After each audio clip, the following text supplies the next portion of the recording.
And on a fiat standard, it's a dystopian future with some tech overlords feeding you bugs, giving you UBI. But on a Bitcoin standard, fucking liberated, you're done. Like, if you could make good money for a decade, save it all in an asset that appreciates at a fast enough rate, then it's over. Like, you made a surplus. Your surplus is stored effectively in a thermodynamically sound vessel that's increasing in its purchasing power relative to the goods and services that you need. And then you could just live the rest of your life. Hey guys, welcome back to the channel. Today I'm here with Eric, which is Bitcoin educator and cannabis farmer. How are you doing, man? Doing really well, man. I'm happy to be here. Looking forward to our conversation. So thank you so much for doing this with me. I really appreciate it. Can you tell us your journey? How have you started in Bitcoin? The comprehensive version, I'll get it as distilled down as possible. I grew up in Southern California. My parents divorced when I was 5 years old. My mother remarried shortly after my mother and father divorced. She remarried a psychiatrist. He worked for a prison system in Riverside County in Southern California, and he prescribed pharmaceutical drugs to the inmates. And as a result, many of my family members got into pharmaceutical use, antidepressants, anti-anxiety medication. So by the time I was in my mid-teens, 15 years old, I was introduced to cannabis for the first time. Some of my friends were smoking weed, and so I smoked some weed with them, enjoyed it. And that was kind of really a catalyst for me to think outside the box, if you will, to develop a little bit of a mistrust for the system at large, or our society and what we're being told. Because I'm looking at my family members who are taking these, what I consider to be pretty gnarly pharmaceuticals, and these pharmaceuticals are legal, and you got alcohol and tobacco is legal, but this other plant is not illegal. And as far as I could tell through doing my own research and development or using my own consumption of it, it didn't have any real negative impact that I was aware of. So I developed an affinity for cannabis, an aversion for hard drugs and pharmaceuticals. And then by the time I was 21 years old, my mother, who was very depressed for a long time, who was taking antidepressants, ended up committing suicide. And so the antidepressants that she was taking really weren't solving the underlying problem. They were kind of numbing her. It was like a Band-Aid, if you will. So that kind of was a major catalyst for me in my life for a multitude of reasons, and led me to Northern California to become a cannabis producer. I had a friend who I went to school with who came up to Humboldt County to go to Humboldt State University. And they contacted me after they'd been here for a little while and said, hey, I got somebody here you should meet that grows a lot of weed. And if you want to get into the weed business, like, this is who you should talk to. So I pretty much dropped everything and moved up here and started working for that individual. This was in 2009. And so I produced cannabis from 2009 to today, really. And in 2015, the governor of the state of California, Jerry Brown, signed into effect a bill, the Medical Marijuana Safety Regulations Act, because in 1996, medical cannabis or medical marijuana became legal in the state of California. It was under nonprofit laws. You had to go to a doctor and get a prescription, etc. And what ended up happening is a multi-billion-dollar industry ended up developing. And in preparation for the people voting into effect adult use, recreational use, which I think in 2016, in 2014 or 15, the people voted against it, but it was so close. Everybody assumed that come 2016, when the election came, that time they were going to vote and pass adult use. So the Medical Marijuana Safety Regulations Act put into effect the basic regulatory framework for licensure from the state of California. And so what I did at that time is, because I was in Humboldt County producing cannabis, I basically scraped together every dollar I possibly could and bought two parcels. I bought a house and 10 acres, and I bought an adjacent 7-acre piece of property in consultation with Humboldt County Planning Department, so that I could get the property approved for cannabis cultivation by the county, and then ultimately licensed by the state of California.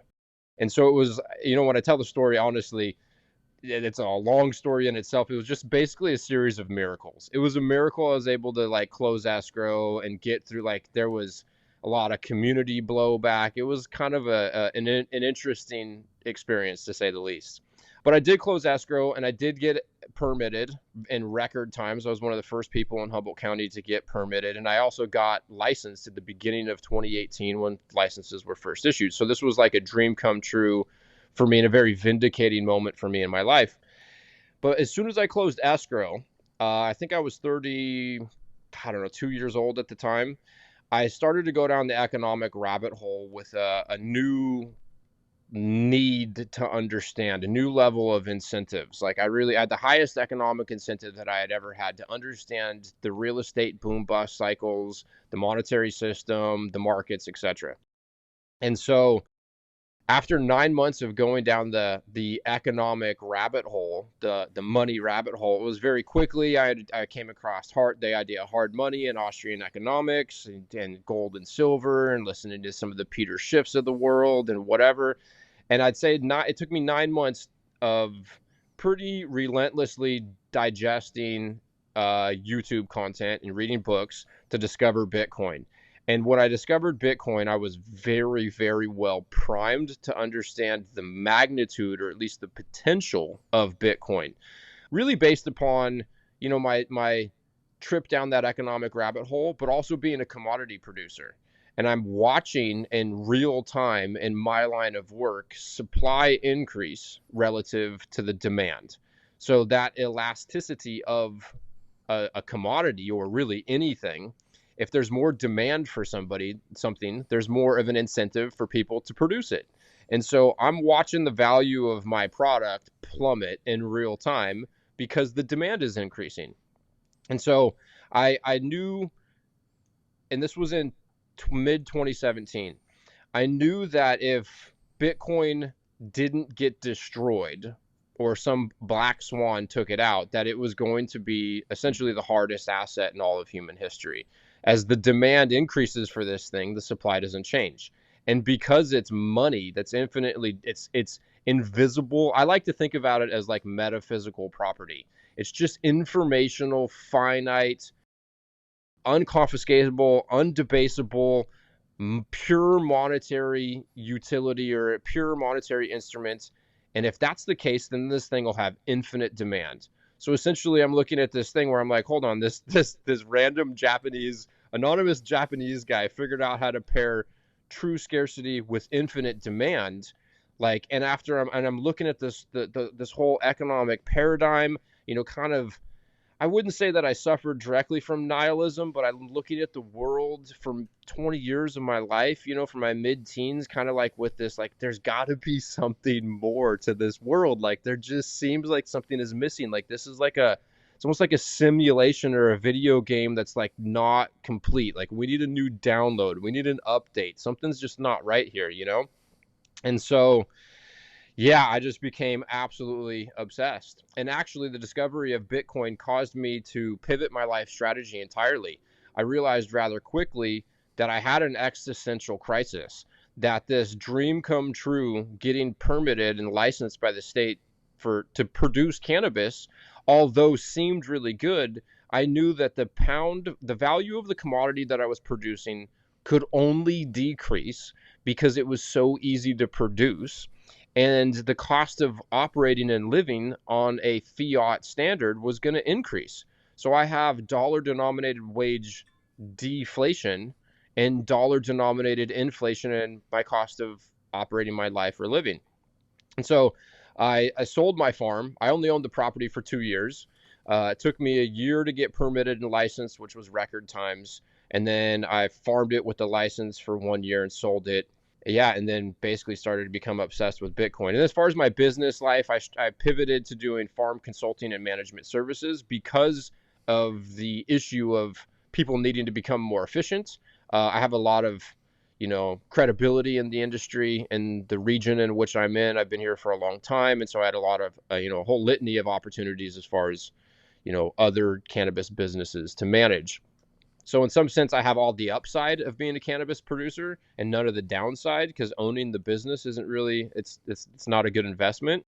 So I hold, at this point, all of my wealth, all of my money in Bitcoin, except for maybe 1 month's worth of USD at most. So I consider myself to be on a Bitcoin standard, even though I have to transact and earn in dollars.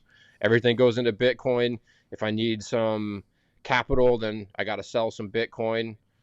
And so, yeah, that's how I discovered Bitcoin, how I became a cannabis producer, and I'm very grateful for my life experience. That, it was like Bitcoin was that apex moment where I'm like, oh, whoa, hold on, this is I think this is what I've been looking for. This is a big deal, and it's become kind of a spiritual and ideological journey. I mean, it's just kind of, in some sense, it's obviously so much more than just a monetary technology. It really is something special.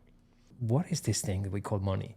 As soon as you open that rabbit hole, there's a lot behind that door, right? Because at the end of the day, totally, fiat is not money. Like when it comes to Bitcoin, I completely agree with you. It gives you, it's a lifestyle, I think. It gives you so many different properties in so many different levels. That's why I was telling you off camera earlier, I enjoy this conversation because every time I speak to someone as well educated as yourself, I'd be given a different perspective, like portability, divisibility, ownership.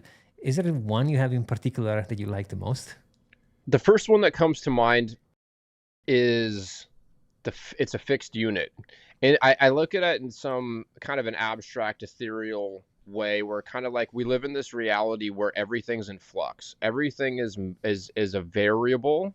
And so it almost in some sense allows you to solve for the mathematical problem of like trying to navigate through life. Like I'm going to exert so much energy and I'm going to get so, compensated in such way for it. And I then can allocate so much towards these resources I need, and I can procure what I need for my family, et cetera, et cetera. And it's because it's a fixed unit, it allows you to see at how everything else is moving. In some sense, it's like solid ground, like this land of it's this solid ground within this universe of like infinite like variability, and you can tether yourself to it, and it has a calibrating effect. Like it recalibrates you. It's like I mentioned this from time to time. Humboldt County has to send their weights and measures individual from the ag department to calibrate our scale at the farm. And so without telling the scale that like this is 1,000 grams, the scale doesn't know. It'll weigh things, but you don't know if the weight is accurate. If it's not calibrated. And so there's this there's like it calibrates you. It's something that you can tether yourself to. It's also just predicated on math and logic and physics and truth and fairness and abundance and love and whatever, all these like things woven together just in this fixed immutable ledger, and this algorithm and this hashing function and this cryptography. It's so profound. Like Valis and Breedlove and some of their HODL hangouts, they talk about how it orients you, and it really does. It gives you the ability to project your economic energy into the future with no leakage. I've done a lot of traveling this year, which is the first time I really haven't done any traveling in my life. I've done very minimal traveling. I've done quite a bit this year as a result of Bitcoin and meeting all these Bitcoiners and going to Bitcoin conferences and being invited to speak and whatever. And the thing that I see that stuck out for me is how energy inefficient we are. Everything that people have been using to store their surplus energy in is like Saylor says, effectively defective. They're defective assets. They're defective monetary instruments. They're leaking energy. And that just has a whole litany of cascading, negative effects. And so, yeah, the fact that this thing is thermodynamically sound, you can't be debased. You can measure the value of things accurately. Like it's an accurate measuring unit now, because it's not this measuring stick that's constantly in fluctuation. So it just really clarifies your perspective. Like in some sense, I quite literally feel like when I'm talking to, some of us Bitcoiners would consider them to be normies, but I will just say, let's call them pre-coiners. who are all really wrapped up. Oh, Bidenomics. Oh, this is the issue. Oh, this, that, taxes, the government. I talk to people in the cannabis community. They're like, oh, California just ruined it. No, I'm like, no, maybe, but no, like it's a supply demand issue, and it's that you're on a fiat standard, and everything is going, as Booth says, the cost of everything, the value of everything will drop to the marginal cost of production. So you have to have a fixed unit. We live in a deflationary world, and if you don't have a fixed unit, then you can't benefit from that. So we have two opposing forces, and so in some sense, I kind of feel like I can say like Neo, where it's like, oh, I can see the code, dude. I can see the writing on the wall. I can see the world accurately now through the lens of Bitcoin. Like understanding Bitcoin, I think, is maybe the most important thing for any human on planet Earth to figure out. Like, I think it's more important than any degree you could get. Like, you need to understand Bitcoin, and you need to look at the world in terms of like, we live in a energy-based universe, energy in, energy out. Like you need to understand what you're doing. And the What Is Money show, Breedlove came out, the Sailor series. Like, these are just like some of the most important conversations and topics, as far as I can tell, that have arguably ever happened based upon this new discovery. When you say to someone, I'm a Bitcoiner, I live on a Bitcoin standard, you are saying so much about yourself. Because, yes, I mean, one, you want to take responsibilities, which is, it doesn't happen very often. People like to blame other people. There is a quote that I love that says, when you point one finger to someone or something, 3 fingers are pointing back right at you, right? So I like that. Me, like you, I'm all in. Like I leave myself a small allowance, and whenever I have to do things, it might be paying rent or buy petrol for my car, or buy my friend's dinner, or buy my wife a present, I'll just go unload some Bitcoin and do whatever I have to do. And it's so cool that you are here with me, because it doesn't happen very often to speak to someone who's like me, all in, like physically all in. Yeah. How do you deal with volatility? Because there are moments in which it becomes, quote, easier. But there are moments where you go through a bear market. So do you plan to give yourself an allowance? Do you expand your cash? I've been talking about this actually a bit recently. Due to the traveling, I spent, I don't know, an enormous amount of money traveling this year. And I had to actually sell a small amount of Bitcoin recently. And that's the first time I've had to do that ever. So it was like, I've definitely been wrapping my mind around what that would mean for, since what I got into Bitcoin. And so the way I look at it is as long as Bitcoin, and I'll say this because I like how Jeff Booth always uses this disclosure. As long as Bitcoin stays decentralized and secure, it should, with the highest level of probability, appreciate at a faster rate than everything else in the marketplace. So I don't even really care so much what the price is. The price almost is irrelevant. You have an asset that is appreciating in its convertibility into other goods and services faster than any other vessel or monetary instrument that you can own. So I think that it's the escape hatch for anybody for as long as it exists and is decentralized and secure. It gives somebody the opportunity to store up a surplus for a duration of time. And I would say, based upon the halving cycles and the history, that currently is like 4 years. So if you could continue living your life for the next 4 years, and let's say you have no Bitcoin right now, and you start to plow in hard and stack your ass off for the next 4 years, you're likely to be in a position where you're up 1,000%, right? And let's say you've been DCAing over the next 4-year period. Let's say you're up 500%. If it draws down, you're still up, right? So like it's better. So like that's where time in the market always beats timing the market. And so I don't think it's responsible for somebody to YOLO into a Bitcoin standard without doing that initial like 4 or 6 year period of saving. Like, you have to be fiscally responsible. You have to be a net producer running on a net positive, and you got to then save in Bitcoin. You do that for 4 to 6 years. At 10 years, if you're productive enough, or if you live in an area where you can produce enough wealth, like, you can retire. You end up with enough Bitcoin that the appreciation on your stack exceeds what you need to dilute your stack to exist, which kind of goes back in some sense to one of the things that I'm constantly thinking about in my life experience as a commodity producer. I truly, too, I'm so grateful for Jeff Booth's work and the Sailor series, because those two pieces of work really helped me to formulate a deeper understanding of things that I knew intuitively were taking place, but I couldn't quite figure it out and articulate it. And like, these are forces that I'm contending with in my life. Everything that has a high level of demand on it, if there's not enough of it, the market will bid the price up. And then when the price gets bid up, the economic incentive for entrepreneurs and capital to satiate that demand with supply increases, and the demand will increase relative, or the supply will increase relative to the demand, dropping the price. Whether you're a cannabis producer, you're a home builder, you have a tech company and you're issuing shares on Wall Street and you're offering software services, content creator, it doesn't matter what it is that you do. If there's demand for it, then you get paid for it. And if you're getting paid well, it's an incentive for other people to do it, which is dilutive, right? So in some sense, you'll never be able to find a niche within the marketplace and make an enormous margin perpetually. Like, you will always run into, your margins will be diluted by other people, and also technology. Like, I just watched a little blip on YouTube last night, 20-minute documentary on AI and self-checkouts and what are the implications of all of these things.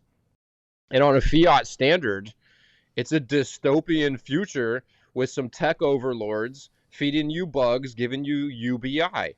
But on a Bitcoin standard, liberated, you're done. Like, if you could make good money for a decade, save it all in an asset that appreciates at a fast enough rate, then it's over. Like, you made a surplus, your surplus is stored effectively in a thermodynamically sound vessel that's increasing in its purchasing power relative to the goods and services that you need, and then you could just live the rest of your life.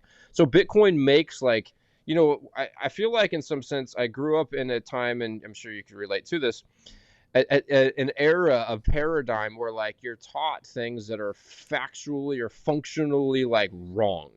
Like, hey, you just work hard and you save money, and then you get to live a good retirement, and maybe you should go to school so you can earn a little more money, and then you can save a little more money, and then you have a better retirement. And the reality is that it doesn't work on a fiat standard. And I think, yeah, it's just, there's so many implications of not having a fixed monetary instrument. And I used to kind of I've gone through waves of understanding and my perspective around, like, the fiat world. I actually just think it's I call it the BB world, the before Bitcoin world. The all of known history since the beginning of time, you didn't have a thermodynamically sound instruments to save your economic energy, and so everything's leaky. And then the ripple effect of that, there's just, like, gosh, it's just, it incentivizes scumbaggery. Like, everybody, it's just, I don't know, I could just go on and on and on about the implications of just not having a thermodynamically sound vessel, also that's inviolable. So, it's like, I've softened my position and distaste towards, I don't know, the proverbial overlords, if you will, from this perspective too. Like, the incentive was to violence when everything's physical. Because if I say to you, hey, give me some of your stuff, and you say, you can get f***ed, I want to keep my stuff, I just kill you and take it, I get all your stuff. Like, the path of least resistance to get the most is just to kill and take. Now that that's changed, that has just mind-blowing implications. But we live in a world where you've had to have the people who are in charge, or essentially the organizations or the constructs or the governments, whatever, are essentially the best at kinetic power projection. And they're projecting kinetic power through bombs and guns and whatever to stop people from stealing and taking their stuff, or they're stealing and taking other people's stuff. So it's just the nature of the BB world, the before Bitcoin world. And now that we live in the AB world, the after Bitcoin world, that incentive inversion is changing the fundamental way our world is operating. And I feel like we're kind of going through I don't know, I feel like we're going through hyper Bitcoinization, honestly. Like, a lot of people are like, when's it gonna get here? I'm like, I kind of think it's here. Like 15 years ago, some anonymous Japanese guy wrote a few lines of code, leaked this thing onto some talk forums, disappeared, and like, look at what's taking place. Like, if that's not hyper Bitcoinization, I don't really know what is. I operate on a karmatic level. So whenever I pass my Bitcoin on to someone else, I'm helping them to liberate themselves. So it's like, hey, I've got this, which is good and it's going to appreciate. Now it's your turn. So it's like passing some good stuff. So it makes me feel on a karmatic level. It makes me feel I'm doing good because I'm allowing someone else to, like you said, this thing is so limited in supply because sometimes people forget to realize 21 million, not a chance. There is way less than that. Because some have been lost forever and some people like you and me never sell. So how do you calculate? We don't even know how many we have in circulation. It's impossible to know. We can do some math, but who knows? Maybe 17 million, maybe 15. Nobody knows. So, and the more people are going to start living like you and me and adopting the Bitcoin standard, well, the less there's going to be in circulation. So it's like a spiral to awesomeness. I totally agree. And I also think about, so the idea of like never sell your Bitcoin, I think that's a little bit of a scarcity thing coming from the BB world, the before Bitcoin world. And that scarcity mindset is, it's kind of like a pathology in some sense, but it's predicated upon the technological era or the shortcomings of our reality in some sense. Like we didn't have the tool that allowed everybody to benefit from the abundance that's truly here. Jeff Booth's quote, where you have abundance and money, you create scarcity and everything else. And where you have scarcity and money, you create abundance and everything else. Like that has so much depth and meaning to it. And it's real. And so I will only sell Bitcoin for something that like I really want or immediately need, and there is like this, and so the thought process that I have though around moving that energy forward from a metaphysical perspective, I almost feel like fiat is so toxic and icky vibrationally in its ways that if you like you get your fiat, you put it into Bitcoin in some like weird like spiritual way, it like transmutes this energy behind the energy exchange there, because we're just exchanging energy, just a conduit to exchange energy. I think it transmutes it and makes it something special. But as far as like the economics behind selling Bitcoin that's appreciating at 50% a year, compounding at 50% a year, is hard from one perspective, but from the other perspective, as long as it's here and it's decentralized and secure, you may not be able to get that same amount of Bitcoin back, but you can get the spending power back. You can get that spending power back. So if let's say you need $60,000 worth of stuff and you need to sell one Bitcoin because Bitcoin's 60K today, you might not in 5 years, let's say it's 600,000, 6 million, whatever it is, you might not be able to get that whole coin back, but you can take $60,000 worth of purchasing power and put that back into the network and then start compounding again. So I think that's something there's a scarcity element or thought process or mindset that I think is still like, I find that I still have to grapple with it myself. I'll oscillate in and out of moments of being like, you know what, I'm going to do these things. The experience is irreplaceable. And then I'm like, oh, I gotta sell Bitcoin? Like, I don't know. Like that, how do I reconcile that? Like, that's a thing. And so a little saying that I tell myself and I say to some of my friends is I'm using Bitcoin to get more out of my life. I'm not using my life to get more Bitcoin. And I think there's a huge difference between those two things. And so if you want to hoard Bitcoin also, which is ethical, that's good. That's helping everybody. That's pulling Bitcoin out of the network straight. It's the only ethical. It's the only thing that you can hoard that's good for everybody. Cool. You want to hoard it? Fair enough. Take your keys to the grave. Sounds good. Pro rata donation to all of humanity forever. Fucking awesome. You know what I mean? But also, like, this thing is a catalyst for living a higher quality life. I feel like when people are asking these questions, it's because they are thinking in fiat. So one Bitcoin is one Bitcoin. Like, I don't care, because we are wired into a different lifestyle, which, and we're not Yeah. better or worse. We're just doing something different. And in order for you to understand it, you just need to, like you said, let it go and say, okay, well, I'm going to embrace this thing, and it's going to teach me some stuff, even specifically when it comes to money. There is so much. I had no idea what money was. I actually hated money for most of my life because I didn't have any. I didn't know what it was. I didn't know how to obtain it.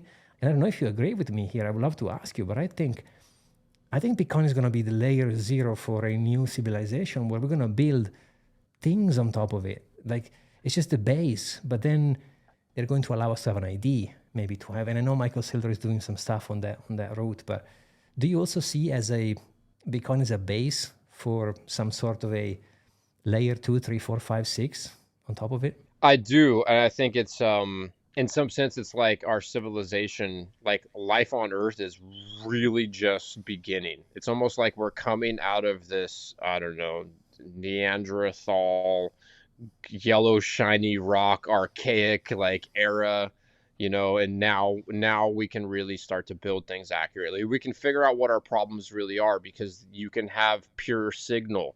You can, with Nostr and Bitcoin, now you can actually have uncorrupted signal, and you can see what's actually taking place. Like, we don't really know what the problems are in our world because you got so much opposition and just the perspective of things. Things are so blurry and so controlled, and there's broken incentives with these tech companies and the government and more regulation to keep people from going crazy from all the regulation and taxation and debasement. And let's tax more. Let's debase more. Oh, that's too much. Let's tax more. It's just a fucking mess, right? And so Yeah. I think Bitcoin is the next layer on the protocol stack. It's the next layer of the internet, and I think that we're going to continue to build on it. I love how Michael Saylor analogizes, it's Cyber Manhattan, 21 million city blocks. All of humanity is going to be there, and we're going to build all of our financial services and instruments on top of this. I definitely see that for sure. And then going back to what, we talked about with it being solid ground, it's a fixed unit, it's an immovable object. The volatility is actually not in Bitcoin. It's in everything else. And it's really hard to see that. I mentioned that to people because I just run around talking Bitcoin all day long. I don't give a just keep going nonstop, right? And I know my audience, and I've gotten better at kind of, how to handling that and whatnot. But yeah, the people have asked me, I just was talking about this 2 days ago. They're like, oh, it's just, it's just really volatile. And I'm like, yeah, but I want you to understand something, like they printed all this money because of COVID, right? And whatever. And that's a whole rabbit hole in itself, but it caused inflation because they injected more monetary units into the marketplace at a faster rate than there was any increase in goods and services. So we got, inflation and cost of goods and services. And then they got to change the interest rate policy and pull some liquidity out of the market. And then, everyone's leveraged. It's a debt-based system. You're incentivized to take on debt and become an interest rate arbitrage specialist. You're a shoemaker. You make a surplus. Now, I love it. Safety was talking about this. He goes, if you're halfway intelligent and competent and you're a business person, you have to become an interest rate arbitrage specialist. Yeah. Hey, you know what? I'm gonna get a 3% mortgage on my house, and instead of paying my house off, I'm gonna stick my surplus into the S&P 500. I'm gonna get some debt over here at 5%, whatever it is. It's like, because everybody's leveraged. People have to sell down the most liquid asset, also the one that people don't seem to understand a whole lot. Oh, it's so volatile, so it'll sell down. But really, like, Bitcoin doesn't change. It's just the TikTok next block. The node, okay, it's moving from this address to that address. It's everything else that's volatile. Bitcoin's not. And living within that and having to interface like from one paradigm or one reality in with the other can have its challenges. But that's where conversations like this is just so important, and also like builds that understanding of what are we doing. And also, like, I'm a little bit of a revolutionary. Like, I'm a little bit of a like, you're not gonna treat our world this way. Like, I'm gonna ride this to zero or infinity. I don't give a like, you know what I mean? Yeah. Like, and people tell, oh, it's volatile, and then I'm talking with other Bitcoiners who are like, like, there's like a lot of fear amongst the community around, oh, we're gonna get 6102 and what's gonna happen. And I just think, like, all of our ancestors for all of time would slap you if you wait. Hold on, you're scared. You have an unconfiscatable, undebasable, inviolable form of money, property you can carry around in your head, and you're scared. For hundreds of thousands of years, we've been getting blown up, shot, stabbed, buried alive, dude, and had our stuff taken. And it goes up, by the way, it goes up in value on its own. So the best thing you can possibly do is even forget about it. Like we are saying, if you build your lifestyle around it and you buy only when you have to buy something, who cares? Yeah. Like in 10 years, you'll be fine. Yeah, it's fascinating how, and I think it goes back to the short-term mentality. Like, imagine telling, which is what we are trying to do here, but imagine telling someone, hey, if you put your fiat into this money, which is Bitcoin, and you do nothing for 2 cycles, 8 years, you'll have a lot more done. That's it. That's all you have to do. Yeah. And then try telling that individual, hey, you know what? Your house is actually losing value, just like the car is that's parked in your driveway. You just can't see it because you're measuring the value in the dollar or the euro or the yen or whatever. And it's an optical illusion because you think your house is going up. But is your house going up in value, or is what you're measuring the value of the house in going down in value so fast that you have the perception of increase in value, but that's not really there? And then another thing with the volatility, I don't know, some literal sense, Bitcoin's not going up in value. It's just the only thing on planet Earth that's not losing value. Everything else on planet Earth is being diluted, and we're creating more of it. Everything is going down in value in real terms, except for Bitcoin. Crypto is not Bitcoin. I mean, at least that's how I see it. I'm sure we have also that in common. I don't compare potatoes and bananas together. So crypto is one thing, Bitcoin is another thing. But there's definitely a speculation that crypto will be somewhat useful. There is some projects that are doing some stuff. There might be some Ethereum, some Cardano, some whatever you name it. Do you touch crypto at all, or just Bitcoin only? None of it. I think that at best there could be some I don't know, some use case, some protocols, some technology that comes out of, like, I don't know, I look at like a software protocol, but it is way different than Bitcoin. I don't think any of them, you can only discover true scarcity once. I don't know how many versions of Bitcoin there have attempted to be launched after Bitcoin, but there's been a lot. Like, I don't know, there's 30, 40, 50,000 other cryptocurrencies. And there's one dominant proof of work, unit protocol, and that's Bitcoin. The block size wars, Bitcoin Cash didn't succeed. If you measure the value of any of these things in Bitcoin, including Ethereum, people who hold Ethereum are getting wealth or less wealthy than people who own Bitcoin. Like, you denominate the value of Ethereum in Bitcoin, and Ethereum's going down in value. And maybe it's just because I'm just a cannabis farmer. What the do I know? But I can't even explain the value proposition in Ethereum. What's the value proposition? It's a smart contract protocol, so you can essentially build other tokens on. What are you gonna do with these tokens? They all sound like unregistered securities to me. And, like, I'm not a regulation maximalist by any means. Like, I'm definitely a free market maximalist in my perspective. But yeah, I feel like crypto is just a way to navigate around security laws.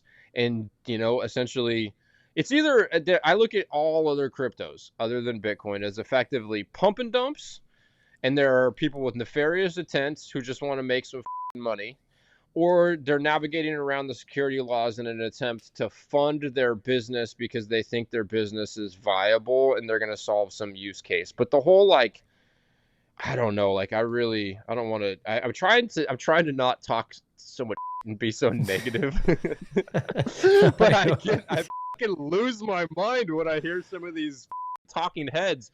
oh, blockchain, crypto, DeFi, blockchain. Like, what are you talking about, dude? Like, none of them, like, they're not even decentralized. So it's like, they're not decentralized. I don't give a shit about a blockchain if it's not decentralized. It's not an efficient database. Like, you need to have a blockchain needs to have proof of work for it to be truly decentralized and secure. And in order for that to be the case, it's going to take an enormous amount of energy. And I don't see another use case for that outside of a ledger that is money, and that's Bitcoin. And so, honestly, you can't debase Bitcoin, but you could make a dog coin, and you can get somebody to buy that, and you could dump your dog coin on them, and then you could go buy Bitcoin. And I think there's a lot of that happening. The cognitive bandwidth that I would have to allocate to paying attention to these things, that it's dilutive of my ability to live a deep and meaningful life. And they're all trades. Like, you have to then, and the value proposition from that perspective also is flawed. Because if any altcoin pumps, a bunch of people are going to dump them to go buy Lambos. So as the price goes up, people are selling down. And so it's like none of them are going to, they're all going to collapse against Bitcoin. I kind of just think about the person that you see cutting people off on the highway. You end up at the stoplight oftentimes with them an hour down the road, and what did they do? They're just working the shit out of their brakes, and they're getting poor gas mileage and their cortisol level. Like, that's not an enjoyable ride. Like, I want to enjoy the ride. And so if altcoins are pumping, then people start dumping, and when people start dumping, the price goes down. And so they're trades. Bitcoin's the final trade. It's the last thing. I'm not selling my Bitcoin at some top. And what am I going to put the money into? And then trying to move in and out of Bitcoin to fiat, like, oh, I don't know. I was just watching some stuff with Giovanni and British Hodl with their debate about the power law. I got sucked into that a little bit. British Hodl's breaking spaghetti, Giovanni's yelling at him, whatever. But anyways, there is like a certain element of the conversation that I think is valid in the sense that you just don't know what's going to take place. Like, we've never seen this kind of monetary protocol or monetary instrument or asset before, ever. And then, what comes to mind too is like Saylor's keynote at Bitcoin Prague in 2023, where he's just, is the first one to use slides, and he's breaking down all the assets. And it's basically 1% of the days that are responsible for like 90+% of the returns in the marketplace.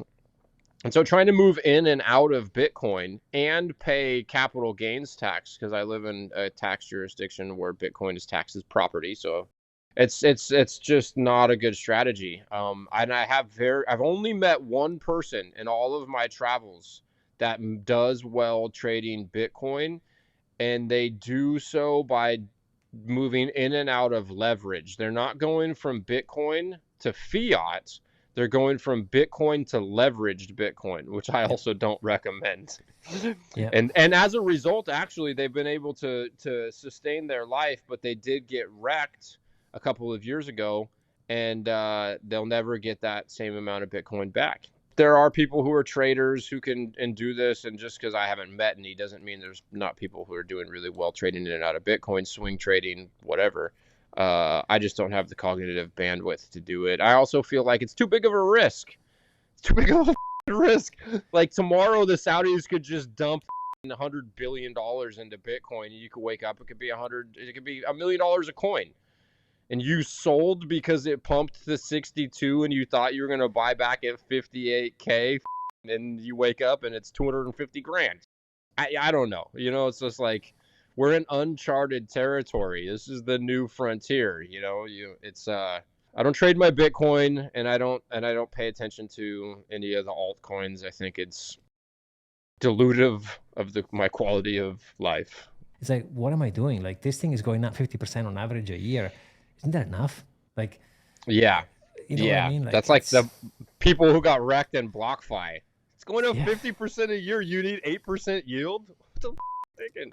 Right? It's like, why would I give you my property? Like, I'm losing custody of my Bitcoin for 8%. This thing goes 50. I mean, what's wrong with Yeah. me? Is 50% not enough? I mean, especially now that we are facing, hopefully Totally. history repeats, like a fantastic bull run.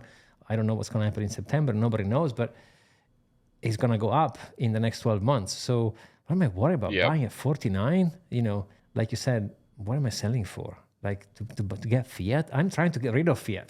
That's my mission. Totally. I don't want Yeah. fiat. So, Yeah. yeah. It's, Yeah, I don't want an apartment building. I don't need a bunch of Apple stock. I don't want some gold. I don't need a villa in some far off land. Like, I'm good with the Bitcoin. It's Same. the best thing to own. It really is. Exactly. But Eric, man, honestly, it's been an absolute pleasure having you on the show. Thank you. Thank you so much. I appreciate our conversation. It was beautiful. Yeah, thank you for having me. I've enjoyed it as well. It's a pleasure. Guys, as always, remember, I will link in the comments down below Eric's Twitter account, which you don't want to miss. It's one of my favorite. So make sure to check it out. Thank you guys for watching. See you on the next one. Peace.